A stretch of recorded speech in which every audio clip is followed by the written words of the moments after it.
favorite drills to do around the green that can just teach you so much, not just about enhancing your short game, but actually just enhancing your swing and some of the crucial feels and rhythms and movement patterns of the swing.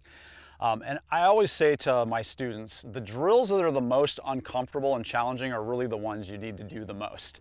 We tend to have a bad habit as golfers to gratify the ego and do the things we're comfortable with, but some of the ones that are the most uncomfortable are the best. And my favorite drill to do around the green is just learning the things that you can actually learn from what I call lead arm only chipping.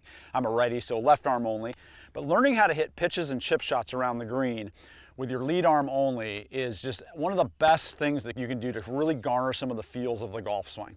So I'm going to kind of go through a few of those things and demonstrate this, but that's just one of the things that I recommend that you do just as a regular, before you even hit balls on the range. Just get out to your short game area, put down some golf balls and just work on some lead arm only shots, because it'll really help you with your rhythm and these key feels. So let's get started with them. First and foremost, when I give this exercise to people, here's the typical reaction, is that because the lead arm is weaker and I'm not used to using it so much, and I'm so much used to kind of making a lot of my motions with my dominant hand, I try to like lift it, okay? So most people who do lead arm only chipping kind of like try to pick the club up and try to kind of hit it. And so they lose the idea because of the awkwardness that it swings.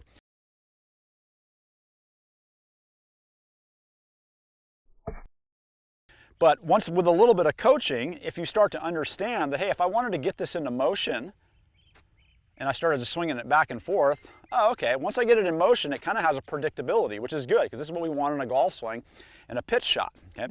So the first thing you learn right out of the get-go is that anytime you try to lift or pick it up, you actually corrupt the swing. A swing actually needs a little bit of energy to get back, which then allows you to get a much more clean shot. That was pretty nice. Almost hold it. So first and foremost, that awkwardness of picking it up, if you can learn how to use your body to swing it back, that's how a backswing works. You transfer momentum a little bit on your backswing. You see a lot of the old school guys press forward and drag back. Well, it's the same thing. You're going to feel like you have to kind of get a little energy in your body to move your mass to start to get the golf club to hinge back behind your wrist joint. That's crucial, because that gives you the stored energy so the momentum can hit the golf ball, okay? The next thing you're going to learn very rapidly is grip pressure, okay?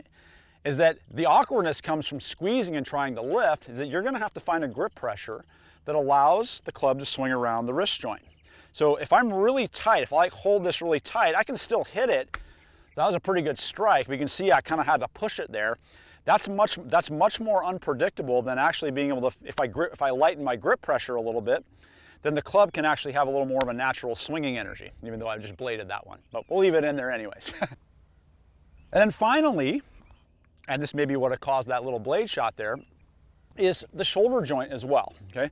So we have to learn to discipline the joints of the body in the extending part of the swing, which is as we come down, to not interfere and to really learn the predictability of the swing. So your shoulder joint as well has to stay pretty darn relaxed and get extended as you swing, okay? So when you learn how to swing with one arm, you start to really learn how to use motion, moving your mass to make your arm swing, and then to make your hand then swing around your wrist joint, which is what allows and aligns the club.